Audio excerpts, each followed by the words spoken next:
Hello students, welcome to this channel. और आज आप लोग का फेवरेट टॉपिक लाइव प्रोसेस का हम लोग करने वाले हैं क्वेश्चंस एंड आंसर। उसमें इंक्लूड होंगे आपके MCQ, short question, long question और भी बहुत कुछ। और उसी से हम लोग प्रैक्टिस करने वाले हैं हमारे एग्जामिनेशंस का, क्योंकि हमारे एग्जामिनेशंस आ रहे हैं पास। आपको चाहिए पीवाईक्यू भी, तो पीवाईक्यू भी मैंने इसके अंदर इंक्लूड करके रखा है। इंपॉर्टेंट जो भी क्वेश्चन बन सकते थे वो मैंने सारे निकाल करके इस पीपीटी में डाल दिया है। इसका पीडीएफ आपको डिस्क्रिप्शन बॉक्स में भी मिल जाएगा और मैं जो आपको पढ़ाऊंगा आप वहाँ का स्क्रीनशॉट भी ले सकते हो। So without wasting your time let get start with. So हमारा सबसे पहला क्वेश्चन स्टार्ट होगा with the MCQ question. So MCQ question में भी पहला क्वेश्चन क्या बोलता है कि the enzyme responsible for the digestion of the proteins in the small intestine.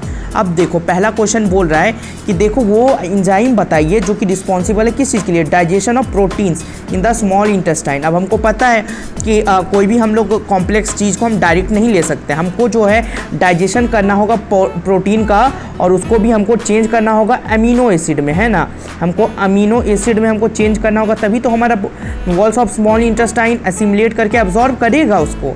सो अब हमको पता है कि यहाँ पे कौन सा यहाँ पे यूज़ होगा, तो हमको पता है कि जो इंजाइम, कौन सा इंजाइम, जो इंजाइम करेगा डाइजेशन ऑफ प्रोटीन वो क्या कहलाएगा। चलो मैं अभी आपको दिखाता हूँ। तो वो कहलाएगा हमारा ट्राइप्सिन। ट्राइप्सिन क्या होता है, एक इंजाइम जो कि हमारे स्मॉल इंटेस्टाइन में प्रेजेंट रहता है, जो कि प्रोटीन का डाइजेशन करता है। ठीक है, वो प्रोटीन का क्या करता है, डाइजेशन। एमएलएज तो पता ही है कि आपको सैलिवरी एमएलएज वगैरह होता है। सो नेक्स्ट थिंग, सो चलिए नेक्स्ट क्वेश्चन देखते हैं। तो नेक्स्ट क्वेश्चन आपका बोलता है the back flow of the blood during the pumping of blood by the heart is prevented by. क्या पूछ रहा है कि जो बैक फ्लो होता है आपका ब्लड का, जो उल्टे डायरेक्शन में जो आपका बैक फ्लो होता है ब्लड का during the pumping of the blood by the heart is prevented by. जब जो आपका हार्ट है ब्लड को पंप करता है तो उसके ब्लैक फ्लो को कौन रोकता है, sorry not black, it's back flow, आपके पीछे जाने से कौन रोकता है ड्यूरिंग द, जब क्या करता है हार्ट आपका पंप करता है आपके ब्लड को। तो आपके पास कुछ ऑप्शंस दिए हुए हैं, जैसे कि walls of ventricle, walls of atrium, valves in the heart and the walls of between the atria and the ventricles. तो आपको पता है इन सारे के फंक्शंस। आपको अगर नहीं पता है तो आपको मैंने ये डिटेल वीडियो एक्सप्लेनेशन दे दूंगा। सो अब देखिए इसका जो आंसर होगा दैट इज़ नथिंग बट, आप देख सकते हो वेल्व्स ऑफ द हार्ट। तो वेल्व्स जो प्रेजेंट होते हैं ना हमारे हार्ट में, जो वेल्व जो हमारे प्रेजेंट होते हैं हार्ट में, वो हमारा क्या करता है, दैट हेल्प्स अस टू, क्या करता है कि बैक फ्लो जो हो जाता है उसको बचाता है बैक फ्लो होने से। अगर जब क्या कर रहा होता है हार्ट पंप कर रहा होता है ब्लड को, तो वो पीछे ना चला जाए, तो उसी फ्लो को रोकता है। नेक्स्ट क्वेश्चन हमारा बोलता है कि the process of digestion is completed by. अब हमको पता है कि डाइजेशन हमारा तो स्टार्ट तो कहाँ से हो जाता है, स्टार्ट हमारा जो डाइजेशन है वो हमारे माउथ से ही हो जाता है, स्टार्ट हमारा माउथ से हो जाता है। अब बोलोगे सर माउथ से कैसे हो जाता है, तो आपने चैप्टर में पढ़ा होगा कि जो आपका सैलिवरी ग्लैंड है, सैलिवरी ग्लैंड में आपका जो सैलिवरी एमएलएज है वो क्या करता है, वो स्टार्ट कर देता है डाइजेशन को। अगर नहीं पढ़ा है तो मैं वीडियो दे दूंगा, ठीक है। अब देखिए, अब जो प्रोसेस है डाइजेशन का वो कंप्लीट कहाँ पे होता है, स्टार्ट तो हमको पता है मुंह से होता है, फिर जाता है वो कहाँ से, पेरिस्टाल्टिक मूवमेंट्स होते हुए आपका ईसोफेगस में जा करके फिर स्टोमक में जाता है, एंड डायरेक्ट फिर क्या होता है, एब्जॉर्ब होता है, एसिमुलेट होता है, और फिर क्या होता है आपका लार्ज इंटेस्टाइन के थ्रू होते हुए आपके एनस से वो बाहर निकल जाता है। तो वही पूछा है कि जो प्रोसेस ऑफ डाइजेशन है वो कंप्लीट किस जूस से होता है, किस इंजाइम से। यहाँ पे आपके पास इंजाइम का नाम दिया हुआ है, तो इंटेस्टाइनियल जूस की वजह से होता है, ट्रैप्सिन की वजह से, बाइल जूस की वजह से, या फिर पेप्सिन की वजह से। तो सबसे अच्छा आपको पता ही है कि वो किसकी वजह से होता है, इंटेस्टाइनियल जूस की वजह से ही कंप्लीट होता है आपका क्या, process of digestion. I hope कि आपको ये समझ में आया हो। नेक्स्ट क्वेश्चन की अगर मैं बात करूँ तो ये बोलता है कि अगर हम few drops of iodine solution को जो है ऐड करें टू द राइस वाटर, तो here is our next question. So next question क्या बोल रहा है कि अगर हम few drops of iodine solution को जो ऐड करते हैं राइस वाटर में, तो सॉल्यूशन हो जाता है ब्लू ब्लैक कलर में चेंज। सो ये क्या किस चीज़ को इंडिकेट करता है, तो वेरी फर्स्ट आप लोगों ने पढ़ा होगा ये experiment in the live process, या आपके एनसीईआरटी बुक में भी अच्छे से मेंशन है। तो आपको पता है कि अगर हम राइस क्या कंटेन करता है, राइस कंटेन करता है स्टार्च, और स्टार्च ही चेंज करता है ब्लू ब्लैक कलर को। तो यहाँ मैंने आपको आंसर बता दिया हूँ, अब आप देख सकते हो। तो अगर मैं आंसर भी आपको बताऊँ तो आप देख सकते हो इसका answer is nothing but starch. Starch क्या होता है, उस पर जब आप आयोडीन सॉल्यूशन डालोगे तो ब्लू ब्लैक कलर में चेंज हो जाता है, और राइस वाटर में वही प्रेजेंट होता है, सो दैट्स वाई वो किस चीज़ में चेंज हो जाता है, ब्लू ब्लैक कलर में।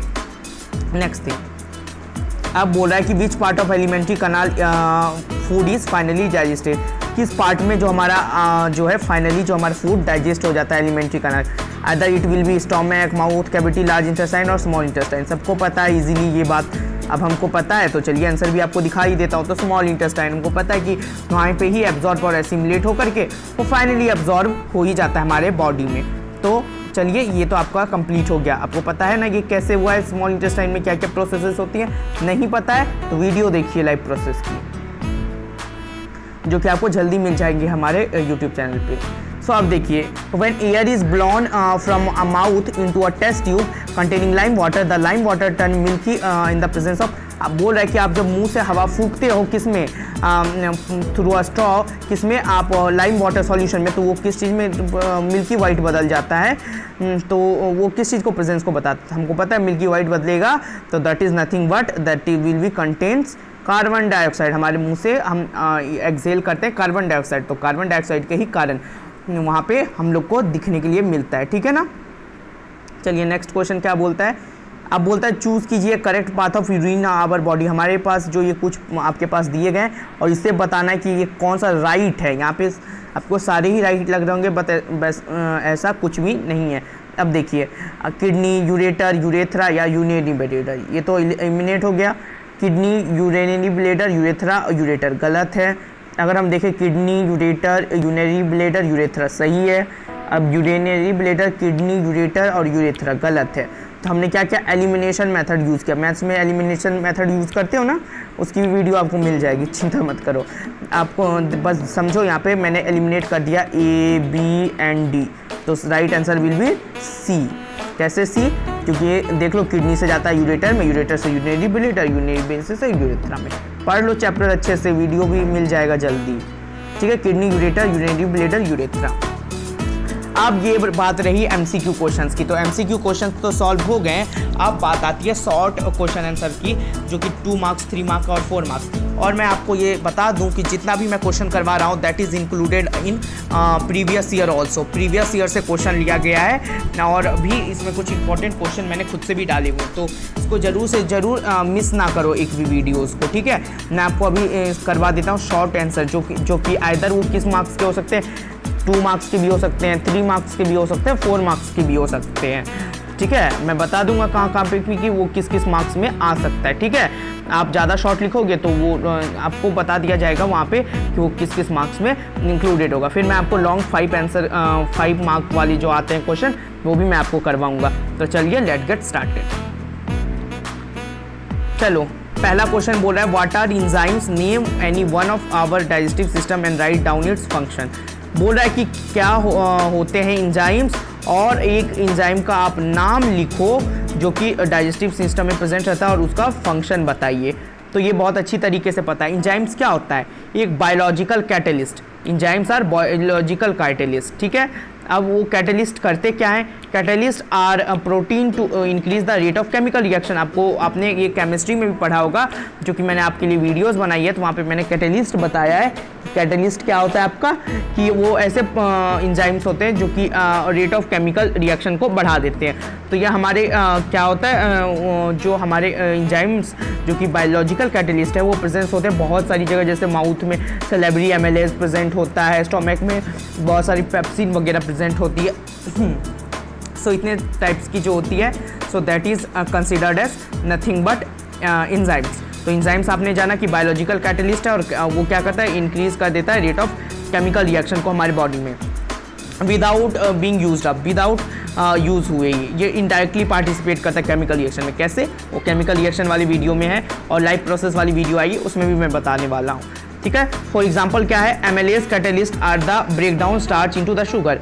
एमेलेज जो होते हैं, जैसा कि मैंने आपको बताया, सेलेब्री एमेलेज, सेलेब्री ग्लैंड में एक सेलेब्री एमेलेज प्रेजेंट होता है, जो कि क्या करता है, आपका ब्रेक डाउन कर देता है स्टार्च इनटू शुगर, स्टार्च को शुगर में बदल देता है, and the mouth and the small intestine. Into और mouth and the small intestine. I hope आपको ये क्वेश्चन समझ में आ गया हो। ठीक है, तो चलो इसका आंसर का स्क्रीनशॉट भी ले सकते हो, पीडीएफ भी आपको मिलेगा इसका। चलो नेक्स्ट क्वेश्चन आपके पास है। एक क्वेश्चन के अंदर 2 क्वेश्चन। पहला बोलता है कि आप मुझको लिख के दिखाइए balance chemical equation for the process of the photosynthesis. Photosynthesis का जो प्रोसेस होता है उसका आप क्या कीजिए, मेरे को बैलेंस केमिकल इक्वेशन हमको बताइए। नेक्स्ट थिंग बोलता है when do the desert plants take up the carbon dioxide and perform the photosynthesis. यहाँ पे आपको 2 क्वेश्चन देखने को मिल गया। एक क्या है कि कब जो है डिजर्ट प्लांट लेते हैं कार्बन डाइऑक्साइड और परफॉर्म करते हैं फोटोसिंथेसिस को, और एक केमिकल इक्वेशन बैलेंस कीजिए प्रोसेस ऑफ द फोटोसिंथेसिस को दिखाते हुए। चलिए तो विदाउट वेस्टिंग एनी टाइम वो स्टार्ट करते हैं। तो मेरे पास आंसर पहले से मैंने लिख रखा है। देखो ये हमारे सबसे पहले क्वेश्चन का आंसर है, दैट इज़ इसका किसका, that is right the balance chemical equation वाला का।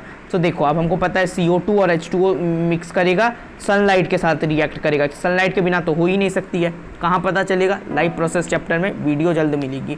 वो क्या बनाएगा, ग्लूकोज। नहीं पता है बच्चों को ये क्या है, 6,6H12O6, तो ये क्या होता है ग्लूकोज। बस मुझे पता है कि मेरे बच्चे बहुत ही होशियार हैं, तो वो ग्लूकोज ही लगाएंगे। तो 6,6H12O6 क्या हो गया, glucose, plus H2O plus not CO2 it's O2, यानी कि हमने कार्बन डाइऑक्साइड मिलाया, वाटर मिलाया, सनलाइट के साथ रिएक्ट करवाया, फोटोलाइटिक रिएक्शन हुआ, नॉट इट्स डिकम्पोजिशन नहीं हुआ है यहाँ पे। ठीक है, तो उसने फॉर्म किया ग्लूकोज का और दैट इज़ वाटर का और ऑक्सीजन का। ये 666 इसलिए लगे हुए हैं, ये बैलेंस किया गया। बैलेंसिंग कहाँ बताया गया, आपको केमिकल रिएक्शन वाले वीडियो में बताया गया है। ठीक है, चलिए अब देखते हैं सेकेंड नंबर का कि कब जो डिजर्ट प्लांट जो है कार्बन डाइऑक्साइड लेकर के परफॉर्म करेंगे फोटोसिंथेसिस को। चलिए मैं इसको भी डिस्कस करता हूँ। तो बोलता है कि desert plant open up their stomata during the night and take in CO2। क्या बोल रहा है कि डिजर्ट प्लांट जो है ओपन कर लेते हैं अपने स्टोमेटा को ड्यूरिंग नाइट, रात के समय में, और लेते हैं किस चीज़ को, CO2 को। अब देखो stomata remains close during the day. Stomata जो है वो क्लोज रहता है ड्यूरिंग डे टाइम। वो कब रहता है, क्लोज ड्यूरिंग डे टाइम, और प्रिवेंट करता है लॉस ऑफ वाटर। आपको पता है कि दिन में बहुत ज़्यादा लॉस ऑफ वाटर होता है। सो जो डिजर्ट प्लांट का जो स्टोमेटा है वो रात को CO2 लेता है और वो क्लोज रहता है दिन में, ताकि वाटर का ज़्यादा लॉस ना हो। बाय ट्रांसपीरेशन, ट्रांसपीरेशन से लॉस ऑफ वाटर होता है ना।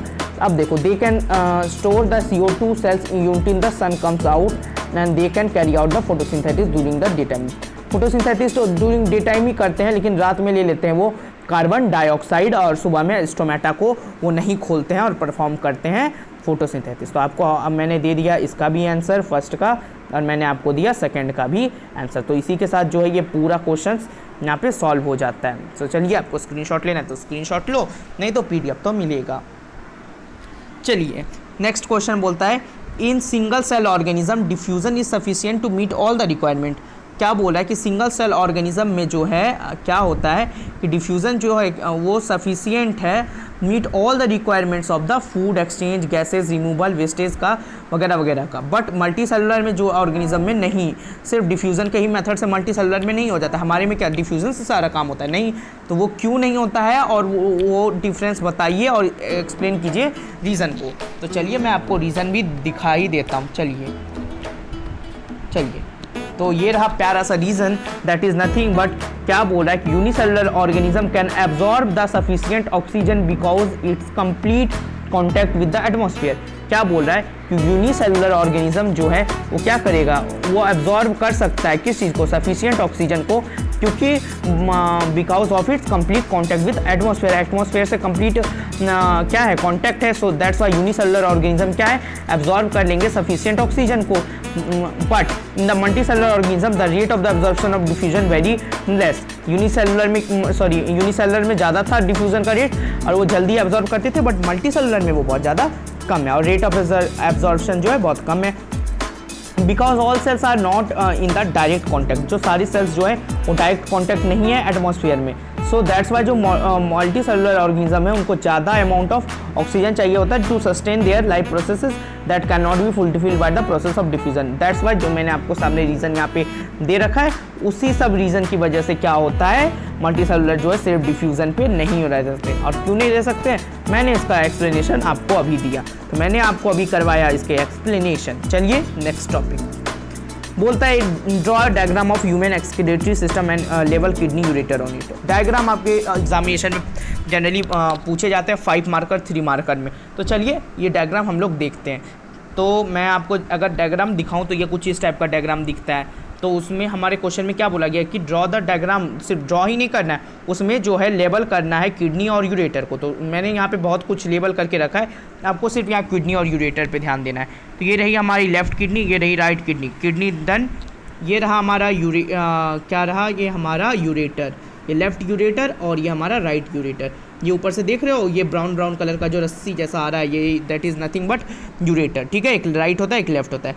मैंने यहाँ पे पहले से आपको वेना कावा भी दे के रखा है, वीडियो में बताया है कि वेना कावा होता क्या है, ऑट्रा क्या होता है, दैन यूरिनरी ब्लेडर वगैरह सब कुछ, सबकी एक्सप्लेनेड वीडियो आपको मिलेगी।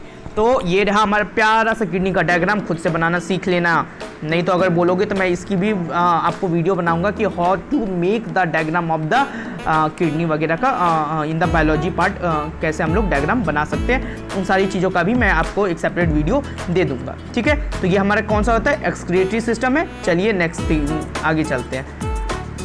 चलिए बताना है आपको, state the role of the following in the human digestive system, digestive enzymes, hydrochloric acid और विली का। 3 क्वेश्चन है, क्वेश्चन के अंदर आप पहले डाइजेस्टिव सिस्टम का रोल बताइए, हाइड्रोक्लोरिक एसिड का और विलाई का यूज बताइए, रोल बताइए किस चीज़ में, ह्यूमन डाइजेस्टिव सिस्टम में। तो चलिए आपको मैं बताता हूँ। ये रहा हमारा प्यारा सा आंसर, देख के बहुत बड़ा लग रहा है ना, बहुत छोटू सा आंसर है क्योंकि मैंने यहाँ पे 3 अलग अलग आंसर करके रखा हुआ है। ठीक है, तो देखो डाइजेस्टिव एंजाइम्स में क्या है, food needed to be broken into their smaller और द सिंपलर मॉलिक्यूल। फूड जो है उनको जरूरत होता है किस चीज़ का, broken down into the simpler molecules so that they can absorb the food into the blood stream. So that's why अगर जो फूड कॉम्प्लेक्स ही रहेगा तो वो एब्जॉर्ब नहीं होगा ब्लड स्ट्रीम में, सो दैट्स वाई हमको उसको सिंपल मॉलिक्यूल्स में चेंज करना पड़ता है। हाउएवर जो फिजिकल ब्रेकडाउन है वो इनफ नहीं होता है, सो that's Y enzymes hence needed for the chemical breakdown. So that's Y ये हमारा ज़रूरी होता है इन डाइजेस्टिव एंजाइम्स, क्योंकि वो हेल्प करते हैं in the breakdown of the food into the simpler molecules. So here it is be completed. सो अब हाइड्रोक्लोरिक एसिड का क्या रोल है। सो बेसिकली हाइड्रोक्लोरिक एसिड क्या होता है, हाइड्रोक्लोरिक आपका एसिड HCl होता है जो कि प्रेजेंट होता है आपके स्मॉल इंटेस्टाइन में नहीं, वो आपके स्टोमक में प्रेजेंट रहता है, जो कि रिलीज होता है ड्यूरिंग द डाइजेशन प्रोसेस। वो कहाँ प्रेजेंट रहता है, स्टोमक में, रिलीज होता है कब, डाइजेशन के प्रोसेस के थ्रू। अब हाइड्रोक्लोरिक एसिड का क्या यूज़ है, the hydrochloric acid helps in the kill the germs which might have been entered. ये क्या करता है, जो गंदे जर्म्स आ गए हैं आपके साथ खाने के साथ, उसको क्या करता है, उसको किल कर देता है, क्रिएट करता है एक एसिडिक मीडियम को और पेप्सिन में एक्ट करता है फूड पे और ब्रेक डाउन कर देता है प्रोटीन का भी यहाँ पे थोड़ा थोड़ा ब्रेक डाउन होता है। बट आपको पता है फाइनली तो ट्रेप्सिन ही करता है उसका ना। अब विलाई क्या होता है, आपको सबको पता है कि फिंगर लाइक प्रोजेक्शन होता है स्मॉल इंटेस्टाइन में, जो कि क्या करता है, इंक्रीज कर देता है सरफेस एरिया को, जिसके कारण absorption of the digestive food अच्छा हो जाता है। विली जो है रिचली किस में सप्लाइड होता है, ब्लड वेसल्स में सप्लाई होता है, which help be absorb the digested food in the blood stream. ठीक है, आपको मैंने अभी दिया इसका क्वेश्चन एंड आंसर्स। अब देखते हैं हमारा नेक्स्ट क्वेश्चन।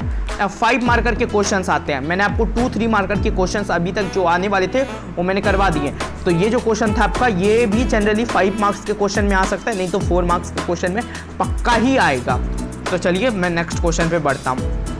5 मार्कर क्वेश्चन का पहला बोलता है, explain how does the exchange of the gas occur in the plants and across the surface of the stem root and the leaves. आपको बताना है कि कैसे होता है एक्सचेंज ऑफ गैस प्लांट्स में surface of stem roots and leaves पे। Next question बोलता है कि how are the water and the minerals transported in the plants. अब ये आपको पता ही है कि कैसे कैसे ट्रांसपोर्ट होता है, तो चलिए बताते हैं। आपसे महान तो मैं नहीं हूँ, बट ट्राई टू मैं आप ही को एक आर्गूमेंट देने का कोशिश करता हूँ। तो बोलता है कि इन प्लांट क्या है, there are tiny pores called stomata. हम सबको पता है कि छोटे छोटे पोर्सेस होते हैं लीव्स के ऊपर, जिसको हम लोग कहते हैं स्टोमेटा। छोटे छोटे पोर्सेस रहते हैं जिसका काम क्या रहता है, वो क्या करता है, गैसियस एक्सचेंज में मदद करता है।